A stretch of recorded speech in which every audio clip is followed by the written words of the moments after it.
कौन होगा टीएलपी का अगला चेयरमैन? देखें, इस चीज़ को देखने के लिए कुछ चीज़ों को समझना बहुत ज़रूरी है। मतलब कि ताकतवर हल्के क्या चाहते हैं, टीएलपी के पास क्या क्या ऑप्शन मौजूद हैं, अवाम क्या चाहती है और साथ रिजवी साहब के सामने जो डील पड़ी हुई है उसके अंदर से क्या कुछ निकल कर सामने आ सकता है, इसके ऊपर बात करेंगे। और भी टीएलपी ने कराची के अंदर बहुत बड़ा एक सरप्राइज़ दिया है। उसके अलावा भी मुफ्ती वजीर जो टीएलपी की कैबिनेट के मेंबर हैं उनकी तरफ से भी मस्जिद खोलने के हवाले से एक बहुत बड़ी स्टेटमेंट दी गई है। साथ जुड़े रहिएगा, और भी खबरें होंगी। बिस्मिल्लाहिर्रहमानिर्रहीम, अस्सलाम वालेकुम गाइस, मैं हूं एहसन। आज है 10 मई 2026, दिन है आज संडे का। सबसे पहले मैं आपको बताता चलूं कि साद रिजवी साहब अनस रिजवी साहब को जबरी तौर पर अगवा किए हुए, जामिया मस्जिद रहमतुल्लाह अलैह के ऊपर कब्जा किए हुए और सानिया मरीदके को गुजरे हुए आज 209 दिन गुजर चुके हुए हैं। मतलब कि 6 महीने 27 दिन, 7 महीने उस बात को गुजर चुके हुए हैं कि जबकि टीएलपी के मरकज़ के ऊपर अटैक कर कर जो लोगों को शहीद किया गया था, उनकी डेड बॉडीज़ छीन ली गई थी और भी लोगों को ज़ख्मी किया गया था। पूरे 7 महीने इस बात को गुजर चुके हुए हैं। लेकिन पाकिस्तान के अंदर इस हवाले से कोई कानून, रियासत, अदालत ऐसी नहीं है जो ज़ालिमों से पूछ सके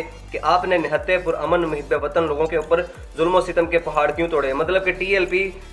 10 अक्टूबर 2025 को अपने मरकज़ के अंदर थी। उससे पहले ही टीएलपी के ऊपर कॉल तो 10 अक्टूबर की थी निकलने की, लेकिन उससे पहले ही मस्जिद के अंदर जो है वो अटैक करके उनको लोगों को शहीद किया गया वहाँ पे। इस बात का जवाब कौन देगा? कोई भी इस बात का जवाब देने के लिए तैयार नहीं है। बिल्कुल उसी तरह जैसा कि इमरान खान को 9 मई में जब गिरफ्तार किया गया था, 9 मई के केसेस के लोग जो थे उनको तो सजाएं सुना दी गई, सब कुछ कर दिया गया, लेकिन वो किसने ऑर्डर दिए थे कि इमरान खान साहब जो हैं उनको अदालत के अंदर से गैर कानूनी तौर पर गिरफ्तार किया जाए, और बाद में जो हालात हुए उनका ज़िम्मेदार कौन है? उस बात के ऊपर अभी तक वो केस लगा हुआ है पीटीआई की तरफ से, अदालत में पेंडिंग पे है, कुछ भी उसके ऊपर समाअत नहीं हुई। 9 मई के लोगों को केस भी, इनके फैसले भी सुना दिए गए, सजाएं भी हो चुकी हैं। इस तरफ इधर टीएलपी की साइड पे भी ऐसा ही है, सजाएं भी सुना दी गई हैं, लोगों को सब कुछ हो चुका हुआ है। साद रिजवी का केस जो है उसके ऊपर समाअत नहीं हो रही, मस्जिद रहमतुल्लाह अलैह खुलवाने के हवाले से केस पड़ा हुआ है, उसके ऊपर समाअत नहीं हो रही, और भी बेशुमार केसेस हैं। लेकिन 35 साल की सजाएं जो है वो सबको हो चुकी हुई हैं। तो अगला अमीर कौन सा है, उस हवाले से मैं आपको बता दूं कि ये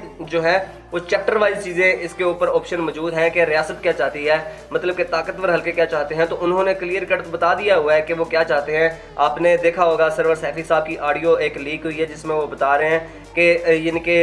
हमें हमारे साथ बैठा ही नहीं जा रहा, हमें बिल्कुल लिफ्ट ही नहीं कराई जा रही, वो हमें सुन ही नहीं रहे। उनका सबसे पहला मुतालबा ये है कि साद रिजवी को माइनस करो, साद रिजवी की जगह अपना कोई अमीर और सिलेक्ट करो, उसके बाद आपके साथ बैठा जाएगा, फिर मामला देखेंगे कि आपके ऊपर से पाबंदी हटानी है, फिर मामला देखेंगे कि आपके लोगों को रिहा करना है, उनके केसेस के अंदर नरमी लानी है या फिर उनको सजाएं कम देनी है। पीर सैयद ज़हीरुल हसन शाह साहब जो हैं उनका दोबारा केस अप्लाई करके उनको सजाएं कम देनी है या फिर उनको बरी करना है। ये सारा प्रोसेस जो है वो बाद में होगा। तो रियासत चाहती है कि साद रिजवी साहब जो है उनको माइनस किया जाए। अब रियासत और क्या चाहती है कि फिर किसको अमीर यानी कि लगाया जाए। तो रियासत ये ऑप्शन मौजूद है कि वो अनस रिजवी को जो है यानी कि वो मान लें कि अगर टीएलपी इनको अमीर नामजद करती है। ऐसा भी नहीं चाहती, क्योंकि साद रिजवी से ज़्यादा जो यानी कि एक बुलंद लहजा रखते हैं, जो अल्लामा खादिम हुसैन रिजवी साहब के करीब तरीन लहजा है, उनकी बॉडी लैंग्वेज है, उसके अलावा उनकी चेहरे की बनावट है, वो अनस रिजवी हैं। लोग आप कह सकते हैं कि एक जलाली बयान के तौर पर जो है वो अनस रिजवी को देखते हैं, उनके अंदर अल्लामा खादिम हुसैन रिजवी साहब को देखते हैं, तो इसलिए उनको ये भी मंजूर नहीं है। और उसके अलावा क्या डॉक्टर शफीक अमीनी, क्या सरवर सैफी साहब जो स्पोक पर्सन टीएलपी हैं, ये दोनों रुकन शुरा के मेंबर भी हैं, तो क्या इनको जो ताकतवर हल्के हैं वो मान सकते हैं कि क्या ये अमीर नामजद हो जाएं तब हम आपके साथ बैठने के लिए, आपको कुछ रिलीफ देने के लिए तैयार हैं? तो ऐसा भी पॉसिबल नहीं है। इनका भी, इन लोगों का भी जो नज़रिया है वो किसी भी तरह जो है अल्लामा खादिम हुसैन रिजवी साहब के मिशन के बरअक्स नहीं है। अल्लामा अनस हुसैन रिजवी साहब, साद हुसैन रिजवी साहब, उनकी जो मिशन है, उनकी जो सोच है, उससे भी बिल्कुल जो है वो इनका नज़रिया मुख्तलिफ नहीं है। तो ये ऑप्शन भी मौजूद नहीं है। तो आखिर अदारे चाहते क्या हैं? आखिर ताकतवर हल्के देखें, वो एक ऐसा बंदा चाहते हैं, लुबे लबाब ये है कि जो इंसान उनके सामने जो है वो लेट जाए, वो इंसान जो कि धरनों का, जलसों जुलूसों का और भी धमकियों शमकियों का कुछ बयान तो दे ले, लेकिन उसका पूरा कंट्रोल जो है वो पीछे किसी और के पास हो। जैसा कि जमात इस्लामी, जैसा कि मौलाना फजलुर रहमान, जब इन लोगों को कहा जाता है ये लोग निकलते हैं, जैसी इनको यानी कि पीछे जो इनका कंट्रोल जिनके पास है, वो जो कुछ कहते हैं ये करने के लिए तैयार हो जाते हैं। सेनेटर मुश्ताक साहब जो कि जमात इस्लामी का हिस्सा भी थे, जब उन्होंने फ़लस्तीन के हवाले से कुछ एक्टिविटीज़ की तो जमात इस्लामी के अमीर की तरफ से सेनेटर मुश्ताक साहब को कहा गया कि आप ये जो कर रहे हैं ये बिल्कुल भी इस हवाले से ठीक नहीं है। और यहाँ तक भी कि जमात इस्लामी ने سینیٹر مشتاق صاحب جو ہیں ان کو آن کرنے سے انکار کر دیا کہ یہ جو اسٹیٹمنٹس ہیں یہ جو فلسطین کے حوالے سے اسرائیل کے خلاف یہ جو جا رہے ہیں اس حوالے سے ہم جو ہیں ان کے ساتھ ہماری لا تعلقی ہے۔ تو ایسا بندہ ان کو چاہیے کہ جو وقتاً فوقتاً ان کے یوز کے لیے اویلیبل تو ہو لیکن کنٹرول سارا جو ہے وہ پیچھے کسی اور کے پاس ہو۔ تو اب ٹی ایل پی کے پاس کیا کیا آپشن جو ہے وہ یہاں پہ موجود ہیں، دیکھیں ٹی ایل پی کے پاس آپشن سرور سیفی صاحب جو ہیں، ڈاکٹر شفیق امینی صاحب جو ہیں ان کی شکل میں، یا پھر رکن شورا کا کوئی بھی ممبر جو ہے ٹی ایل پی کی کیبنٹ کا، ان میں سے کسی کی شکل میں بھی ٹی ایل پی کسی کو امیر نامزد کرے، مذاکرات کی ٹیبل کے اوپر بیٹھے اور مذاکرات کے حوالے سے یہ چیزیں مانگے کہ ٹی ایل پی کے اوپر سے پابندی ہٹانے کا معاملہ، سعد رضوی صاحب جو ہیں ان کو منظر عام پر لانے کا معاملہ، انس رضوی صاحب، سعد رضوی صاحب جو ہے ان کو عدالتوں سے ریلیف کا حوالہ، اور اس کے بعد جو ہے ٹی ایل پی کے وائس چیئرمین جو ہیں پیر سید ظہیر الحسن شاہ صاحب جو ہیں ان کو ریلیف دینے کا حوالہ، اور جو کارکنان جو ہیں ان کی رہائیوں کا، ان کے کیسز میں نرمی کا، یہ ساری چیزیں ٹی ایل پی کے پاس ایز اے آپشن موجود ہیں۔ اب ٹی ایل پی کے اوپر ڈیپینڈ کرتا ہے کہ ٹی ایل پی کون سی چیز جو ہے وہ سلیکٹ کرتی ہے، ایک تو یہ چیز، اور دوسری وہ چیز ٹی ایل پی کے پاس جو سب سے بڑا آپشن جس کی وجہ سے ٹی ایل پی جانی جاتی ہے، ایک مزاحمت کا راستہ، ایک وہ راستہ کہ جس کی وجہ سے ٹی ایل پی بڑے بڑے جلسوں جلوسوں اور اپنے دھرنوں کی وجہ سے جانی جاتی ہے، وہ سلیکٹ کرتی ہے، یا پھر یہ سلیکٹ کرتی ہے۔ اگر ٹی ایل پی اس طرف جاتی ہے تو سامنے سانحہ مرید کے بھی پڑا ہوا ہے، سامنے 26 نومبر جو پی ٹی آئی کے اوپر گزرا ہے وہ بھی پڑا ہوا ہے، اور اگر ٹی ایل پی کے پاس ایک اور بھی آپشن موجود ہے کہ اگر عمران خان صاحب جو ہیں پی ٹی آئی جو ہے اس کے ساتھ اتحاد کر کے چلا جاتا ہے تو یہ بھی ایک آپشن موجود ہے، لیکن یہ سارا سیٹ اپ جو ہے وہ قریباً 5 سے 10 سال پی ٹی آئی اور ٹی ایل پی دونوں کو ایک مسلسل محنت کر کے اپنے آپ کو سٹیبل کرنے کی طرف لے کے جانا پڑے گا۔ یہ بات جو ہے وہ کلیئر ہے، کیونکہ موجودہ جو سیٹ اپ ہے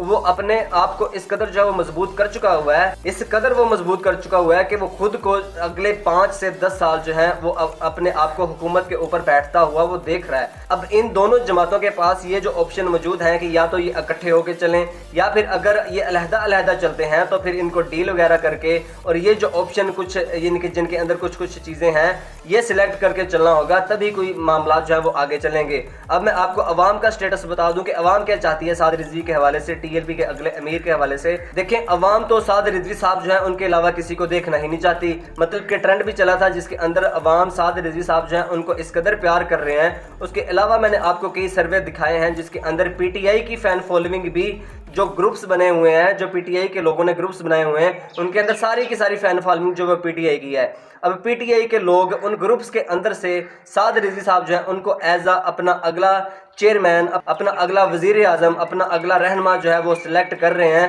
عمران خان صاحب سے بھی کئی ہزار گنا جو لیڈ کے ساتھ سعد رضوی یہ سروے جیت رہے ہیں، یہ الیکشن جیت رہے ہیں، تو عوام تو فیصلہ دے چکی ہوئی ہے۔ اب لاسٹ پہ جو ڈیل سعد رضوی صاحب کی ٹیبل کے اوپر پڑی ہوئی ہے وہ ظاہر سی بات ہے عمران خان صاحب جو ہیں ان کی ٹیبل کے اوپر بھی وہی ڈیل پڑی ہوئی ہے کہ آپ اگلے 5 سے 10 سال جو ہے وہ اب پیچھے ہٹ جائیں۔ اس حوالے سے اگر ہم کوئی قانون پاس کرتے ہیں، کوئی انٹرنیشنل قانون آ جاتا ہے، کوئی پاکستان کے حوالے سے کوئی احتجاج کرنے کی بات آتی ہے، آپ 5 سے 10 سال اپنا منہ بند رکھیں گے اور آپ کو جو دنیا کی چیز چاہیے، جس طرح کا ریلیف چاہیے، ہم دینے کے لیے تیار ہیں۔ تو یہ چیزیں تھی کہ اگلا امیر کون سا ہوگا اور یہ ڈیپینڈ کن چیزوں کے اوپر کرتا ہے، یہ میں نے آپ کو بتایا۔ اس کے علاوہ میں نے آپ کو بتانا تھا کہ مفتی وزیر جو ٹی ایل پی کی کیبنٹ کے ممبر ہے، کہا یہ جا رہا ہے کہ ان کی طرف سے ایک اعلان کیا گیا ہے کہ جامعہ مسجد رحمۃ اللہ العالمین کو کھلوانے کے حوالے سے ہمارے جو